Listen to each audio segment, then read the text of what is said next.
Welcome back to the iOSR site at Rougham Innovation Centre.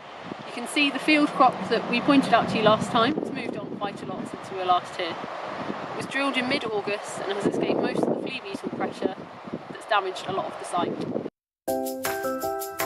Here we've been looking at the impact of residues on the establishment of oilseed rape. We spread some straw on the surface that was left from the previous barley crop to see whether this would have an impact on the flea beetle damage. You can see that in fact where straw was left on the surface before we drilled, there's been better establishment. We also looked at the impact of different seed rates, so on the left you can see 150 seeds per metre squared has established well, whereas 50 seeds per metre squared where the tram line runs has not established well at all. We also showed you the companion crops such as buckwheat last time, and you can see it's emerged and it's growing quite well. This has had an impact on the oilseed rape because the season was so driven by how much moisture was in the ground. The buckwheat's been quite competitive, and while it's growing well, there isn't much rape to be seen.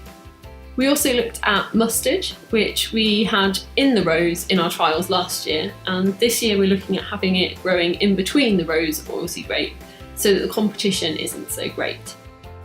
We also have a combination of clover and vetch, which is growing in between the rows of oilseed rape.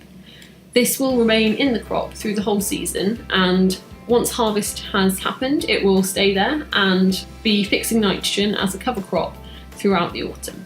So where the crop's established, it is looking well, but there is something that you should be considering now. We found a small amount of Phoma appearing on the site. The AHDB have released the Phoma forecast this week, and that can be found on their website. Cool temperatures mean that Phoma lesion growth will slow down, but small plants will still be at risk. Okay, so that's all for our second update from Rougham Innovation Centre. We'll be back again soon.